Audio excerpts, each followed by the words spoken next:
TV prime ಟೈಮ್ಗೆ ಸ್ವಾಗತ. ನಾನು ಲಾವಣ್. ಕುರ್ಚಿ ಗುದ್ದಾಟದಿಂದಾಗಿ ರಾಜ್ಯ ಕಾಂಗ್ರೆಸ್ ಸರ್ಕಾರದಲ್ಲಿ ಅಸ್ಥಿರತೆ ಎದುರಾಗಿದೆ. ಇದರ ಲಾಭ ಪಡೆಯೋಕೆ ಬಿಜೆಪಿಗರು ಭಾರಿ ಸ್ಟ್ರಾಟಜಿಯನ್ನ ಮಾಡ್ತಿದ್ದಾರೆ. ಈ ಮಧ್ಯೆ ಎಚ್.ಡಿ. ಕುಮಾರಸ್ವಾಮಿ ಅವರ ಆ ಒಂದು ಹೇಳಿಕೆ ಭಾರಿ ಸಂಚಲನವನ್ನ ಮೂಡಿಸಿದೆ. ಮತ್ತೊಂದೆಡೆ ಮಹಾರಾಷ್ಟ್ರದ ಚುನಾವಣೆ ವಿವಾದದೊಂದಿಗೆ ಮುಕ್ತಾಯಗೊಂಡಿದೆ. ಇದೇ ರೀತಿ ಇನ್ನೂ ಹೆಚ್ಚಿನ ವಿಷಯಗಳನ್ನ ವಿವರವಾಗಿ ನೋಡ್ತಾ ಹೋಗೋಣ ಇವತ್ತಿನ ಪ್ರೈಮ್ ಟೈಮ್ ನಲ್ಲಿ. 2028ರ ವಿಧಾನಸಭಾ ಚುನಾವಣೆ ಮೂಲಕ ರಾಜ್ಯ ರಾಜಕಾರಣಕ್ಕೆ ಮರಳುವ ಸ್ಪಷ್ಟ ಸುಳಿವನ್ನ ಎಚ್.ಡಿ. ಕುಮಾರಸ್ವಾಮಿ ಅವರು ನೀಡಿದ್ದಾರೆ. ನಾನು ಸದ್ಯಕ್ಕೆ ಮೈತ್ರಿ ಸರ್ಕಾರದ ಭಾಗವಾಗಿ ಈಗ ಕೇಂದ್ರದಲ್ಲಿ ಸಚಿವನಾಗಿದ್ದೇನೆ. ಹಾಗಂತ ನಾನು ರಾಜ್ಯ ರಾಜಕಾರಣದಿಂದ ದೂರ ಸರಿತೇನೆ ಅಂತ ಯಾರು ಅಂದ್ಕೊಳ್ಬೇಡಿ. ನಾನು ಎಲ್ಲಿರಬೇಕು ಅನ್ನೋದನ್ನ ರಾಜ್ಯದ ಜನತೆ ನಿರ್ಧಾರ ಮಾಡ್ತಾರೆ. ಯಾವ ಸಂದರ್ಭದಲ್ಲಿ ಬರಬೇಕು ಎಂಬ ಬಗ್ಗೆ ಸಮಯ ಬಂದಾಗ ತೀರ್ಮಾನ ಮಾಡ್ತೇನೆ ಅಂತ ಬೆಂಗಳೂರಿನಲ್ಲಿ ಹೇಳಿದ್ರು. ಎಚ್.ಡಿ.ಕೆ ಅವರ ಈ ಹೇಳಿಕೆ ಈಗ ರಾಜಕಾರಣದಲ್ಲಿ ಸಂಚಲನವನ್ನ ಸೃಷ್ಟಿಸಿದೆ. ಶಿಡ್ಲಘಟ್ಟ ನಗರಸಭೆ ಪೌರಾಯುಕ್ತಗೆ ಬೆದರಿಕೆ ಹಾಕಿರುವಂತಹ ಪ್ರಕರಣದಲ್ಲಿ ಕಾಂಗ್ರೆಸ್ ಮುಖಂಡ ರಾಜೀವ್ ಗೌಡ ವಿರುದ್ಧ 2 ದೂರುಗಳು ದಾಖಲಾಗಿವೆ.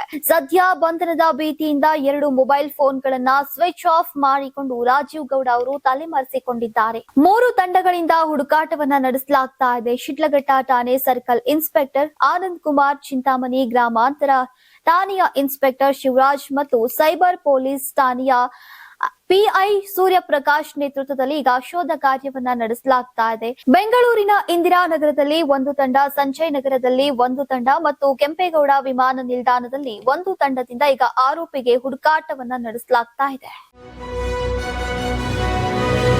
ಪೌರಾಯುಕ್ತೆಗೆ ಅಶ್ಲೀಲ ಪದ ಬಳಸಿದಂತಹ ರಾಜೀವ್ ಗೌಡ ಪರ ಸಚಿವ ಕೆಎಚ್ ಮುನಿಯಪ್ಪ ಬ್ಯಾಟಿಂಗ್ ಮಾಡಿದ್ದಾರೆ. ರಾಜೀವ್ ಗೌಡ ಸೌಮ್ಯ ಸ್ವಭಾವದ ವ್ಯಕ್ತಿಯಂತೆ ಬಡವರಿಗಾಗಿ ಈಗ ಒಳ್ಳೆಯ ಕೆಲಸವನ್ನ ಮಾಡಿದ್ದಾರೆ. 10 ಮಕ್ಕಳಲ್ಲಿ ಒಂದೇ ಒಂದು ಕಾರ್ಯ ಇಂತಹ ಅಚಾತುರ್ಯ ಅವನಲ್ಲಿ ಕಾಣಿಸಲಿಲ್ಲ. ಆದರೂ ರಾಜೀವ್ ಗೌಡ ಮಾತನಾಡಿದ್ದು ಸರಿಯಲ್ಲ, ಕರೆದು ಬುದ್ಧಿ ಹೇಳ್ತೀನಿ, ಭಾವನೆಗೆ ಒಳಗಾಗಿ ಹೀಗೆ ಮಾತನಾಡಿದ್ದಾನೆ. ಇದೇ ಫಸ್ಟ್ ಅಂಡ್ ಲಾಸ್ಟ್, ಹೀಗೆ ಮಾತನಾಡಬಾರ್ದು. ರಾಜೀವ್ ಗೌಡ ನನಗೆ ಮಾತಿಗೆ ಸಿಕ್ಕಿಲ್ಲ, ಅವರ ಶ್ರೀಮತಿಗೆ ಕರೆ ಮಾಡಿ ಬುದ್ಧಿ ಹೇಳಿದ್ದೇನೆ, ಹೀಗಂತ ಮುನಿಯಪ್ಪ ಅವರು ಹೇಳಿದ್ರು. ಬಳ್ಳಾರಿಯಲ್ಲಿ ನಡೆದಂತಹ ಗೋಲಿಬಾರನ್ನ ಖಂಡಿಸಿ ಬಿಜೆಪಿಗರು ಸಮಾವೇಶ ಮತ್ತು ಪಾದಯಾತ್ರೆಗೆ ಸಿದ್ಧತೆಯನ್ನ ನಡೆಸಿದ್ದಾರೆ. ಆದ್ರೆ ಇದೇ ವಿಚಾರವಾಗಿ ಸಚಿವ ಪ್ರಿಯಾಂಕ್ ಖರ್ಗೆ ಗುಡುಗಿದ್ದಾರೆ.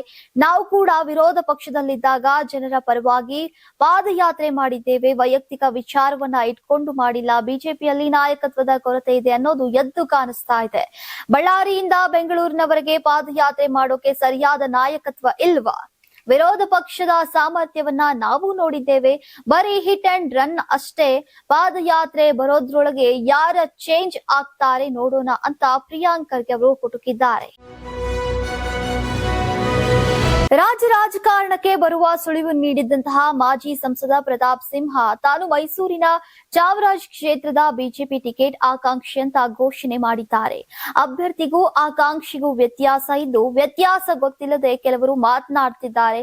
ಈಗ ಅಭ್ಯರ್ಥಿ ಯಾರು ಅಂತ ನಮ್ಮ ಪಕ್ಷ ನಿರ್ಧಾರ ಮಾಡುತ್ತೆ. ಮುಂದೆ ನಾನು ವಿಧಾನಸಭಾ ಚುನಾವಣೆಯಲ್ಲಿ ಸ್ಪರ್ಧೆ ಮಾಡ್ತೇನೆ. ಚಾಮರಾಜ್ ಕ್ಷೇತ್ರದ ಜನ ವಿದ್ಯಾವಂತ ಪ್ರತಿನಿಧಿಯನ್ನ ಬಯಸ್ತಾರೆ. ವಾಸು ಎಚ್.ಎಸ್. ಶಂಕರಲಿಂಗೇಗೌಡರ ಹಾದಿಯಲ್ಲಿ ತಾನು ನಡಿತೇನೆ ಅಂತ ಪ್ರತಾಪ್ ಸಿಂಹ ಅವರು ತಿಳಿಸಿದ್ದಾರೆ. ರಾಮನಗರದ ರಾಮೋತ್ಸವ ಕಾರ್ಯಕ್ರಮದಲ್ಲಿ ಶಾಸಕ ಇಕ್ಬಾಲ್ ಹುಸೇನ್ ರಾಮನಿಗೆ ಪೂಜೆಯನ್ನ ಸಲ್ಲಿಸಿ ಗಮನವನ್ನ ಸೆಳೆದಿದ್ದಾರೆ. ಮಕರ ಸಂಕ್ರಾಂತಿ ನಿಮಿತ್ತ ಶ್ರೀ ರಾಮತಾರಕ ಜಪ ಯಜ್ಞ ಪೂಜೆಯನ್ನ ಮಾಡಲಾಗಿದೆ. ಈ ಬಗ್ಗೆ ಪ್ರತಿಕ್ರಿಯೆ ನೀಡಿದಂತಹ ಇಕ್ಬಾಲ್ ಹುಸೇನ್, ಇತಿಹಾಸದ ಪುಟದಲ್ಲಿ ಬರೆಯುವ ರಾಮೋತ್ಸವ ಕಾರ್ಯಕ್ರಮವನ್ನ ಜಾತ್ಯತೀತವಾಗಿ ಮಾಡ್ತಾ ಇದ್ದೇವೆ. ಅದಕ್ಕಾಗಿ ರಾಮತಾರಕ ಯಜ್ಞ ಪೂಜೆಯನ್ನ ಹಿಂದೂ ಧರ್ಮ ಕಾಪಾಡೋಕೆ ಮಾಡಿದ್ದೇವೆ. ಜಗತ್ತಿನಲ್ಲಿ ದೇವನೊಬ್ಬ, ನಾಮ ಹಲವು, ಎಲ್ಲಾ ಧರ್ಮವನ್ನ ಗೌರವಿಸಬೇಕು. ಹೀಗಾಗಿ ಕ್ಷೇತ್ರದ ಶಾಸಕನಾಗಿ ಮಾಡಿದ್ದೇನೆ ಅಂತ ಸ್ಪಷ್ಟನೆ ನೀಡಿದ್ರು. ಎಲ್ಲರ ದೇಹದಲ್ಲಿ ಒಂದೇ ರಕ್ತ, ನಾನು ಮಸೀದಿಗೂ ಹೋಗ್ತೇನೆ, ಹಿಂದೂ ದೇವರಿಗೂ ಪೂಜೆ ಮಾಡ್ತೇನೆ ಅಂತ ಕ್ಲಾರಿಟಿ ಕೊಟ್ಟಿದ್ದಾರೆ.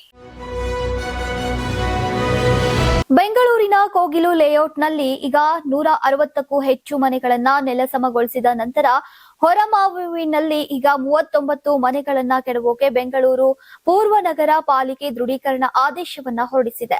ತ್ಯಾಜ್ಯ ಸಂಸ್ಕರಣಾ ಘಟಕಕ್ಕಾಗಿ ಉದ್ದೇಶಿಸಲಾದಂತಹ ಭೂಮಿಯನ್ನ ಆಕ್ರಮಿಸಿಕೊಂಡು ಜನರು ಮನೆಗಳನ್ನ ನಿರ್ಮಿಸುತ್ತಿದ್ದಾರೆ. ಇಲ್ಲಿ ಮಾಲೀಕರು ವಿವಿಧ ಸರ್ವೆ ನಂಬರ್ನ ಸುಮಾರು 1 ಎಕರೆ ಭೂಮಿಯಲ್ಲಿ 39 ಮನೆಗಳನ್ನ ನಿರ್ಮಿಸಿದ್ದಾರೆ. ಈ ಮನೆಗಳ ನಡುವೆ ಸರಿಯಾದ ಅಂತರವೇ ಇಲ್ಲ ಮತ್ತು ಅಗ್ನಿ ಸುರಕ್ಷತಾ ಎನ್ಒಸಿ ಹೊಂದಿಲ್ಲ ಮತ್ತು ಜನವರಿ 7ರಂದು ಆದೇಶವನ್ನ ಹೊರಡಿಸಲಾಗಿದ್ದು ತಾವೇ ತೆರವುಗೊಳಿಸೋಕೆ ಮಾಲೀಕರಿಗೆ 30 ದಿನಗಳ ಗಡುವನ್ನ ನೀಡಲಾಗಿತ್ತು. ಇಲ್ಲವಾದ್ರೆ ಬಿಇಸಿಸಿ ಇವುಗಳನ್ನ ನೆಲಸಮಗೊಳಿಸುತ್ತೆ ಮತ್ತು ಸಾರಿಗೆ ಸಿಬ್ಬಂದಿ ಮತ್ತು ಯಂತ್ರೋಪಕರಣಗಳ ವೆಚ್ಚವನ್ನ ಆಸ್ತಿ ಮಾಲೀಕರಿಗೆ ಈಗ ವಸೂಲಿ ಮಾಡಬೇಕು ಅಂತ ಹೇಳಿದೆ.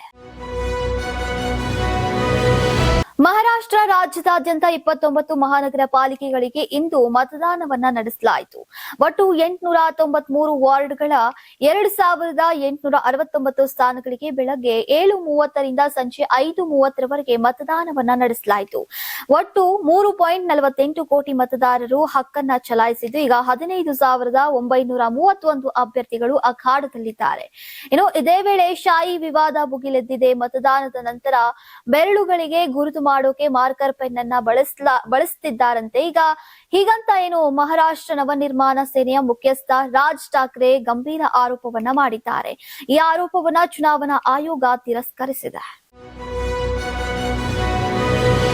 ರಾಜಕೀಯ ಸಲಹಾ ಸಂಸ್ಥೆ ಐಪ್ಯಾಕ್ ಮೇಲೆ ಇಡಿ ದಾಳಿ ಪ್ರಕರಣಕ್ಕೆ ಸಂಬಂಧಿಸಿದಂತೆ ಪಶ್ಚಿಮ ಬಂಗಾಳ ಸಿಎಂ ಮಮತಾ ಬ್ಯಾನರ್ಜಿಗೆ ತೀವ್ರ ಹಿನ್ನಡೆಯಾಗಿದೆ.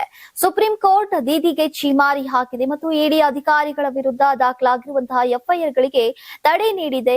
ಡಿಜಿಪಿ ರಾಜೀವ್ ಕುಮಾರ್ ಮತ್ತು ಕೋಲ್ಕತಾ ಪೊಲೀಸ್ ಆಯುಕ್ತ ಮನೋಜ್ ಕುಮಾರ್ ವರ್ಮಾ ಅಮಾನತಿಗೆ ಇಡಿ ಮನವಿಯನ್ನ ಸಲ್ಲಿಸಿತ್ತು. ಅರ್ಜಿಯ ವಿಚಾರಣೆ ನಡೆಸಿದಂತಹ ನ್ಯಾಯಮೂರ್ತಿ ಪ್ರಶಾಂತ್ ಮಿಶ್ರಾ ಮತ್ತು ನ್ಯಾಯಮೂರ್ತಿ ವಿಪುಲ್ ಪಂಚೋಲಿ ಅವರಿದ್ದಂತಹ ನ್ಯಾಯಪೀಠ ಗೃಹ ಸಚಿವಾಲಯ, ಸಿಬ್ಬಂದಿ ಮತ್ತು ತರಬೇತಿ ಇಲಾಖೆ ಮತ್ತು ತೃಣಮೂಲ ಕಾಂಗ್ರೆಸ್ ಸರ್ಕಾರದಿಂದ ಉತ್ತರ ಕೋರಿದೆ. ಮುಂದಿನ ವಿಚಾರಣೆ ಫೆಬ್ರವರಿ 3ರಂದು ನಡೆಯಲಿದೆ. ಇರಾನ್ನಲ್ಲಿ ನಡೀತಾ ಇರುವಂತಹ ಸರ್ಕಾರ ವಿರೋಧಿ ಪ್ರತಿಭಟನೆಗಳು ಜಾಗತಿಕ ತಲ್ಲಣಕ್ಕೆ ಕಾರಣವಾಗಿದೆ. ಅಮೆರಿಕ ದಾಳಿ ಎಚ್ಚರಿಕೆಯ ಬೆನ್ನಲ್ಲೇ ಈಗ ಇರಾನ್ ತನ್ನ ವಾಯು ಪ್ರದೇಶವನ್ನ ಮುಚ್ಚಿದೆ. ಇತ್ತ ಭಾರತ ಸೇರಿ ಹಲವು ದೇಶಗಳು ಇರಾನ್ನಲ್ಲಿರುವಂತಹ ತಮ್ಮ ಪ್ರಜೆಗಳಿಗೆ ಎಚ್ಚರಿಕೆಯನ್ನ ನೀಡಿವೆ. ಸರ್ವಾಧಿಕಾರಿ ಅಲಿ ಖಮೇನಿ ವಿರುದ್ಧ ಈಗ ಬೀದಿಗಿಳಿದು ಜನರು ಪ್ರತಿಭಟನೆಯನ್ನ ನಡೆಸುತ್ತಿದ್ದಾರೆ. ಇದುವರೆಗೂ ಪ್ರತಿಭಟನೆಯಲ್ಲಿ 3,428ಕ್ಕೂ ಹೆಚ್ಚು ಮಂದಿ ಸಾವನ್ನಪ್ಪಿದ್ದಾರೆ. 15,000ಕ್ಕೂ ಅಧಿಕ ಮಂದಿಯನ್ನ ಬಂಧಿಸಲಾಗಿದೆ.